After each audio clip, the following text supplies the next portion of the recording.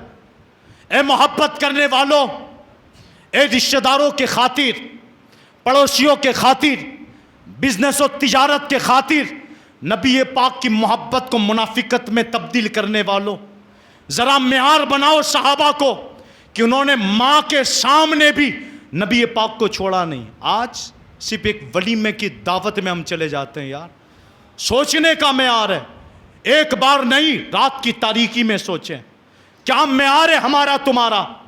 کیا حیثیت تھی ماں کی ایک بیٹے کے سامنے؟ مگر اس کے باوجود کیا کہہ رہے ہیں؟ اے ماں ایک بار نہیں 1000 بار مار، مگر وہ در کبھی نہیں چھوٹ سکتا۔ اور یہ حال یہ ایک کارڈ آیا، نہ تحقیق نہ پحقیق، کون ہے کہاں جا رہے ہیں نہیں جماعت کہاں، ایسا لگتا ہے کہ منو سلوا اتر آئے وہاں، کبھی کبھی تو ایسا لگتا ہے کہ منو سلوا اترنے والا ہے وہاں۔ یہ کیا کر رہے ہیں آپ؟ کس روش پر جا رہے ہیں آپ؟ اور کس نے اس محبت کا معیار تمہیں سکھایا؟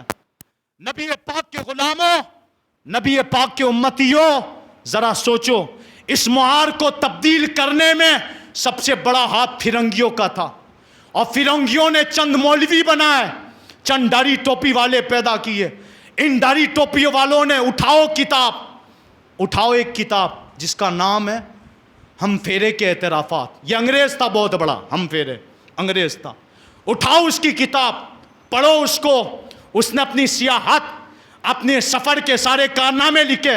اس نے کہا کہ چند لوگوں نے مولوی خرید کر اسے بنایا تھا، پیسے دے کر قرآن کا ترجمہ کروایا، پیسے دے کر عقیدے بدلے گئے، پیسے دے کر، لالچ دے کر، حرص دے کر، جس طرح بلم بن باورا کو بدنام کیا گیا، بلم بن باورا کو گمراہ کیا گیا تھا، اسی طرح حرص و لالچ کے ذریعے کبھی قرآن کا ترجمہ بدلا گیا، کبھی عقیدے بدلے گئے۔ الغرض اے جوانوں کی جماعت، تحقیق کے ساتھ آئیں، تحقیق کریں، مطالعہ کریں۔ اسلام تم سے کچھ کہہ رہا، تم سے کچھ کہہ رہا اور سوال کر رہا کہ آپ کی محبت کا معیار بڑا کمزور ہے، آپ کی محبت کا معیار بڑا کمزور ہے۔ ایک کھانے پر آپ نبی پاک کی محبت کو بھول جاتے ہو۔ اور دیکھیں صحابہ کرام کو، جن کی محبت کا معیار یہ تھا، غم میں تلواروں کے سائے میں بھی اس محبت سے پیچھے نہیں ہٹے۔ واقعہ سب نے سنا، ایک عورت جنگ احد میں جب خبر مشہور ہو گئی حضور کا انتقال ہو گیا، وہ عورت بھاگتی ہوئی جب میدان میں پہنچی، چند صحابہ سامنے آئے، کہا حضور کا کیا حال ہے؟ این رسول اللہ صلی اللہ تعالیٰ علیہ وسلم، نبی پاک کہاں ہیں؟ آپ کا حال کیسا ہے؟ وہ صحابہ کہنے لگے کہ تمہارے والد کا انتقال ہو گیا، تمہارے والد شہید ہو گئے، مگر ایک عورت ہے نا صنف نازک ہوا کرتی، نازک دل بڑا کمزور ہوتا ہے، وہ جب کوئی چیز سن لے کہ میرے والد کا انتقال ہوگا تو وہیں بال بکھیر دے گی، وہیں رونے لگے گی۔ مگر اٹھائیں بخاری شریف، یہ عشق کا معیار تھا جو ہم سے نکالا گیا ہے، نکلا نہیں ہے، نکالا گیا، اور چند جماعتوں کو بھیج کے نکالا گیا۔ اسی لیے اعلیٰ حضرت نے بریلی سے لکھا تھا، اے امتیو تمہارے لیے سونا جنگل رات اندھیری چھائی بدلی کالی ہے، سونے والوں جاگتے رہیو چوروں کی رکھوالی ہے۔ الغرض وہ عورت پھر بھی کیا پوچھ رہی ہے پتہ؟ صحابیہ کہ یہ بتائیں نبی پاک کیسے ہیں؟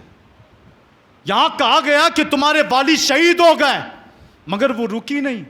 ایک بات تو یہ بھی ہوتی ہے نا، جب کوئی کہے کہ شہید ہو گئے تو یہ تو پوچھ سکتی تھی نا وہ صحابیہ کہ بھائی کفن دفنائے، کیا حال ہوا ان کا، دفنانا باقی یا دفنا دیے، چہرہ دیکھ سکتی ہوں کہ نہیں دیکھ سکتی، وہ کہاں پڑے ہوئے ہیں، ان کی لاش کہاں ہے، کہاں رکھے ہوئے ہیں ان کو، یہ سوال بھی نہیں۔ فوراً کیا کہہ رہے ہیں؟ این رسول اللہ صلی اللہ تعالیٰ علیہ وسلم، نبی پاک کہاں؟ پھر آگے دوڑی وہ صحابیہ، تو آگے پھر چند صحابہ ملے، ان سے پوچھا حضور کہاں؟ انہوں نے پھر کہا تیرے شوہر شہید ہو گئے۔ اگلی بار تو پہلے زخم لگا تھا باپ کا، اب دوسرا زخم لگا، وہ کون سا؟ کہ شوہر بھی انتقال کر گئے۔ جس کا باپ، جس کا شوہر انتقال کر جائے، اس عورت کے دل پر کیسی بجلی گری ہوگی، مگر صحابیہ کی محبت پر میرے ماں باپ قربان۔ پھر بھی سوال کیا کیا؟ این رسول اللہ، بات چھوڑیں یہ کہ کس کا کون شہید ہوا، نبی پاک کیسے ہیں؟ پھر آگے دوڑی تو پھر تیسری بار خبر آئی کہ تمہارے بھائی بھی انتقال کر گئے، تمہارے بھائی شہید ہو گئے، پھر بھی یہی پوچھ رہے ہیں، وہی پوچھ رہی ہے کہ نبی پاک کیسے ہیں؟ باپ، شوہر، بھائی، تین خبر سن کے صنف نازک، ایک نازک دل سے بنی ہوئی وہ عورت صحابیہ، عشق کا معیار یہ تھا کہ 3 بڑی خبریں سننے کے باوجود بھی نبی پاک کی محبت دل سے نہیں نکلی۔ آج ہم باپ کو دیکھ کر نبی پاک کو بھول گئے، شوہر کو دیکھ کر نبی پاک کو بھول گئے، بیٹوں کی محبت میں حضور کو بھلائے بیٹھے، رشتہ داروں کی محبت میں حضور کو بھلائے بیٹھے۔ مگر یہ معیار جو ایک صحابیہ کا تھا پوری دنیا کو جھنجھوڑا اور کہہ رہا کہ محبت اس کا نام نہیں جسے تم کہہ رہے ہو، جلوس، جلسے، نعرے لگا لینا یہ کافی نہیں ہے، محبت کا معیار اصلی یہ ہے۔ جب آگے گئی کسی نے کہا حضور ٹھیک ہے، حضور ٹھیک ہے، تو کہا ٹھیک ہے آپ سچ بول رہے ہو، آپ سچے ہو، مگر میں بغیر دیکھے نہیں مانوں گی، جب تک چہرہ نہ دیکھ لوں دل کو قرار نہیں آئے گا۔ جب حضور کا چہرہ دیکھا نا، ان کا جو جملہ تھا بخاری شریف میں موجود ہے، یا رسول اللہ جب آپ موجود ہیں تو آپ کی موجودگی میں سارے غم ہیچ نظر آتے ہیں، کوئی غم ہی نہیں ہے جب آپ موجود ہیں۔ شوہر چلا گیا کوئی غم نہیں، باپ چلا گیا کوئی غم نہیں، بھائی چلا گیا کوئی غم نہیں۔ یا رسول اللہ آپ ہیں قرار ہے، آپ ہیں سکون ہے، آپ ہیں اطمینان ہے۔ یہی معیار سنیت کا ہونا چاہیے اور یہی اہل سنت و جماعت کی پہچان ہے، مگر آج اس پہچان کو کمزور کیا گیا اور کرایا گیا فرنگی تہذیبوں کے ذریعے، فرنگی ماحولوں کے ذریعے۔ سوال یہ ہے کہ نبی پاک صلی اللہ تعالیٰ علیہ وسلم نے بدر کے میدان میں جب مسجد نبوی کے اندر مشورہ لیا تھا صحابہ کا کہ صحابہ ہم جا تو رہے ہیں مدینہ، بدر کے اندر جنگ قائم ہونی ہے، مشورہ دیں۔ انصار جو تھے نا، انصار، ایک تھے انصار ایک تھے مہاجر، انصاروں کے ساتھ نبی پاک نے یہ معاہدہ کیا تھا کہ اگر جنگ اندرون مدینہ ہوگی تو تم ہمارا ساتھ دو گے، تم ہمارا ساتھ دو گے، یعنی اگر جنگ مدینے کے اندر ہوئی تو اے انصاروں کی جماعت تمہیں ہمارا ساتھ دینا پڑے گا ہر طریقے سے، یعنی ہمارے ساتھ کھڑے ہو کے لڑنا بھی پڑے گا، کھانا پانی سب کا انتظام تمہارا ہوگا۔ اور اگر جنگ بیرون مدینہ سے ہو رہی ہے، باہر ہو رہی ہے، تو پھر تمہیں اختیار ہے، اگر آؤ تو آ سکتے ہو، نہ آؤ تو تم پر کوئی مواخذہ نہیں، نہ آؤ تو تم پر کوئی مواخذہ نہیں۔ جب مسجد نبوی میں یہ مشورہ لیا کہ ہم تو جا رہے ہیں بدر میں، اور بدر مدینے سے باہر تھا، توجہ، بدر مدینے سے باہر ہے، تو جب حضور نے مشورہ لیا تو انصار کے قبیلے کے چند جو صحابہ تھے نا، انہوں نے یہ سوچا کہ نبی پاک کو لگ رہا ہے کہ ہم ان کے ساتھ نہیں جائیں گے، کیونکہ پہلے ہی معاہدہ تھا کہ نہ جاتے تب بھی مواخذہ نہیں تھا۔ مگر انصار میں سے ایک صحابی حضرت سعد کھڑے ہوئے اور رسول پاک صلی اللہ تعالیٰ علیہ وسلم سے کیا کہا پتہ؟ یا رسول اللہ صلی اللہ تعالیٰ علیہ وسلم، آپ فکر نہ کریں، ہم آپ کو وہ جواب نہیں دیں گے جو قوم موسیٰ نے دیا تھا، ہم آپ کو یہ نہیں کہیں گے کہ آپ جاؤ، آپ کا رب جاؤ لڑو، آپ ہم نہیں کہیں گے، جس طرح موسیٰ علیہ السلام کی قوم نے کہا تھا اے موسیٰ کہاں کا ارادہ، کہاں جنگ کرنی ہے، کہا تم جاؤ تمہارا رب جاؤ لڑنے، ہم نہیں آئیں گے، یہ موسیٰ علیہ السلام کی قوم نے کہا تھا۔ اور یہاں حضرت سعد کیا کہہ رہے ہیں؟ یا رسول اللہ آپ فکر نہ کریں کہ ہم آپ کو وہ جواب دیں گے جو قوم موسیٰ نے دیا تھا، یا رسول اللہ آپ خالی حکم کریں، آپ حکم کرو گے ہم سمندر میں گھوڑے ڈال دیں گے، چھلانگ لگا لیں گے، آپ حکم تو کریں۔ کہ امام کا لفظ آیا ہے جو کہتے ہیں دنیا کا آخری کونا، یہ لفظ حضرت سعد نے استعمال کیا تھا، یعنی دنیا کے آخری کونے تک۔ مطلب یہ تھا یا رسول اللہ ہم آپ کے منافق محب نہیں ہیں، بے وفا محب نہیں ہیں، ہم آپ کے وہ محب ہیں، آپ کے ہاتھ پر ہم نے جو بیعت کی ہے نا، اس کا مطلب یہ ہے آپ اگر حکم دیں تو دنیا کے کونے میں آخری کونے کے اندر آپ کا مصطفی پرچم وہاں بھی لہرا کے آ جائیں گے، آپ خالی اعلان تو کریں، اعلان تو کریں۔ اور دنیا نے دیکھا بدر کے میدان میں، آسمان نے بھی دیکھا، زمین نے بھی دیکھا کہ صحابہ نے وہ محبت کی مثال قائم کی کہ آج تک دنیا حیران ہے، آج تک دنیا حیران ہے، مگر سوال یہ ہے کہ اس محبت کا معیار اہل سنت تم میں کیوں نہیں پا جا رہا؟ تھا، آج بھی وہی جماعت ہم ہیں جو صحابہ کے نقش قدم پر ہیں، ان کے غلام ہیں، ان کے اہل بیت کے غلام ہیں، مگر اصل حلاوت، اصل محبت کی جو چاشنی تھی، جو آج کے موجودہ دور کے اندر ترقی یافتہ دور میں فرنگی فکروں کے درمیان یہودیت نصرانیت کے رنگ میں رنگ کر وہ تمام فکروں نے اس طرح ہمارے دل و دماغ پر قبضہ کیا کہ آج ایک طرف اسلام ہے، ایک طرف فرنگی فکر ہے۔ خدا کی قسم بڑی ذمہ داری کے ساتھ کہہ رہا ہوں، اے محبت کے دعوے داروں، ہم فکر فرنگی کو تسلیم کرتے ہیں، اسے ناپسند کرتے ہیں۔ داڑھی اسلام کا شعار ہے، یہ نبی پاک کی پسند ہے، مگر ہم کٹوانا جو فرنگی فکر ہے اسے پسند کر رہے ہیں، اسے پسند نہیں کر رہے۔ کیا یہ محبت کی نشانی ہے؟ یہی وجہ ہے کہ جلوس و جلسے، ایک طرف نبی پاک کا فرمان تجارت اس انداز سے کرو، تجارت اس انداز سے کرو، یہ طریقہ پاکیزہ ہے، حلال کماؤ، حرام سے بچو، دوگلا پن نہ لاؤ، کم نہ تو لو، ان تمام چیزوں سے بچو۔ ایک طرف فرنگی طریقہ موجودہ دور کا جس میں گناہ ہی گناہ ہے، ایک طرف سودی کاروبار، ایک طرف سود سے خالی کاروبار۔ یہ وہ چیز ہے جو وقتی طور کی خوشی نہیں دیتی، یہ وہ چیز ہے جو ہمیشہ عبدالعباد کی خوشی دیتی ہے۔ اور یہ چیز داڑھی کٹوا لینا، یہ چیز جو سود کو پکڑوا رہا، سودی کاروبار کروا رہا، یہ وقتی طور کے لیے 2 روپے سے 5 روپے کر دے گا، مگر جہنم میں آگ لگا دے گا، جہنم میں آگ لگا دے گا۔ اے امت، نبی پاک کے چاہنے والوں، نبی پاک کے غلاموں، سچ بتاؤ، دل پہ ہاتھ رکھ کر بتاؤ، یہ پسند کیا تم نے کہ یہ پسند کیا؟ کون سا طریقہ تم نے پسند کیا؟ نبی پاک کی ایک حدیث پاک ہے، اسلام غریبوں سے چلا تھا، غریبوں میں لوٹے گا۔ کیا مطلب؟ غربا سے یہاں مراد یہ بھوک کی غریبی نہیں تھی، غریب سے یہاں مراد اجنبیت تھی۔